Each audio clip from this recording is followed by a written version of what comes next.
Happy Saturday morning rant. Although I'm not gonna bullshit y'all, I'm taping this on Friday because I'm traveling tomorrow. But I'm still gonna rant though. I want to talk about two things.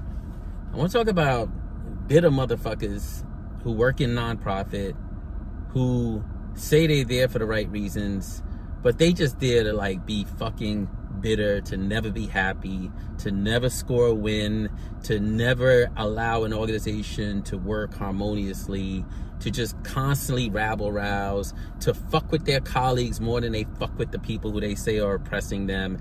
Just like bitter human beings who don't want to do self-work, but they want to be in the nonprofit space because it allows them to be performative, to be angry, to never be content, and to be fucking rewarded for it. Because let's be honest, in most nonprofit, particularly criminal justice reform and philanthropy, you actually get rewarded for being the loudest, not for being the most effective. If you talk the most shit, if you got the most catchy phrases, if you're the angriest at everybody, fucking angry at the mirror, like, you get rewarded for that shit. You get grants for that shit. You get fellowships for that shit. You get, like, people either give it to you because they think that's what it means to be progressive and to be a soldier and all these other ridiculous words we use to describe people working in this space. Social justice warrior, I think. Did that one get played out? Did that one go out with the woke moment? I don't know.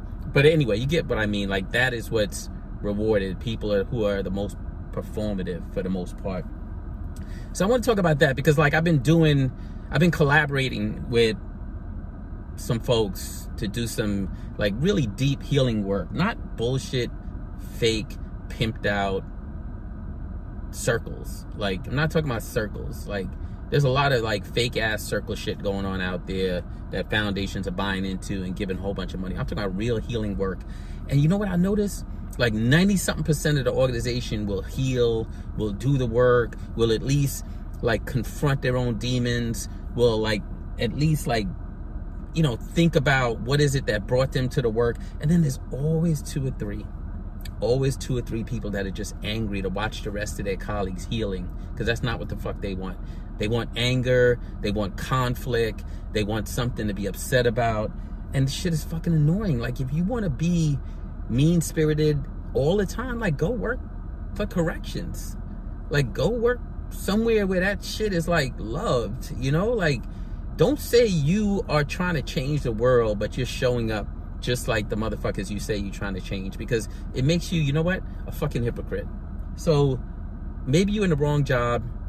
It's fucking annoying, especially when organizations are paying money to have someone come in to do the real work, that there's always two or three people that want to flip that shit the next day, the day after, a week later. Everyone says they're going to leave the problems right there at the retreat. They're going to move on. They're going to do the deep work. And no, your ass want to be a pain in the fucking ass. That's the first thing I want to talk about. Second thing I want to talk about is this quote that says, people who are closest to the problem are closest to the solution, but furthest from power and resources. You know who said that quote first? Me, motherfucker. That's the catch. Me.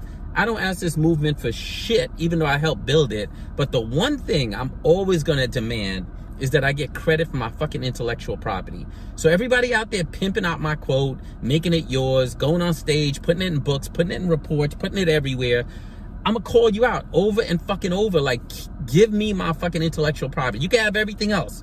You can have organizations, you can have projects, you can have grants, you can have anything else I put out into the world. You can even have some of my ideas if I hand them over to you. I'm always handing over ideas because I can't do shit by myself. So I love to plant seeds of ideas with other people. I'm good with all that shit. But people closest to the problem, closest to the solution, but furthest from power and resources, that's my shit. You can use it, but give me some motherfucking credit. You don't even understand where it came from. I've been in this work since 2000, since I came home. And the truth is, when I first met this nonprofit space, formerly incarcerated people wasn't doing shit. We ain't have no jobs, and the jobs we did, we was getting paid like me, $16,000 a year. So the idea was, you can't have a movement about us without us. And that's what that quote was meant to do. And I took a lot of fucking hits for it. I had a lot of people be like, who the fuck does he think he is? I've had people come up to me talking about, you're fucking ungrateful for everything I've done for black and brown people. I took those hits. I came up with that quote so I could shift the paradigm, move power towards formerly incarcerated people, open up opportunities for formerly incarcerated people. That was a different time. That was a different time. It was an opportunity to move us into spaces of decision making. Here's why I'm saying it was a different time. Because that don't mean now that we got a sophisticated, diverse, fully blown out like movement with all the criticisms I have of it, but still we're not where we were when I was talking publicly back in 2003, 2004, looking like motherfucking tree in the forest, nobody hearing me and shit. We're in a different place. So what does that mean? That means that if you formerly incarcerated, don't be hollering out my quote and not giving me credit, first of all. But second of all, don't think that's enough for you to fucking get a job, yo. Like, do your part. Do your part. Yes, you deserve to be in leadership in a movement that's about you. But all the people that's out there thinking that means that they get a job no matter what, or they get a fellowship no matter what. Who the fuck wants the George Floyd fellowship? I don't. I want some shit I'm good at. I want some shit where I can learn and grow, but I want to make sure I come through the door with people knowing I bring value to the table, not just being formerly incarcerated as my only credential. That don't make no sense, but that's half of it. Here's the other half. The formerly incarcerated people that have emerged and self-anointed themselves as the gatekeepers to philanthropy. Y'all know who I'm talking about. There's like 10 of them. We talk about it off the record all the time. We talk about it behind the scenes. I know y'all scared to talk about it publicly. I know you scared to click like on these links because those people control a lot of power and everything. I'm willing to take the hits. I'm willing to be your surrogate. I'm going to keep doing that. But let's be honest, there's like 8 or 10 formerly incarcerated people out there that are anointed in the boardroom because they're palatable to white folks, because they're palatable to philanthropy, because they look how they think a formerly incarcerated person who made it should look, because they talk how they think a formerly incarcerated person should talk, or because they're fucking terrorizing and the foundations feel like if I don't give them money, they're going to come after me, they're going to call me racist.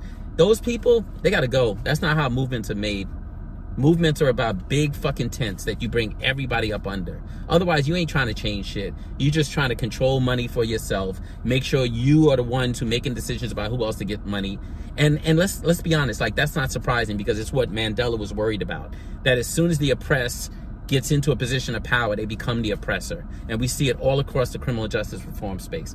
That's all I got for y'all today. It's Friday night. It's not Saturday. About to be on the airplane. Go get some work done this weekend.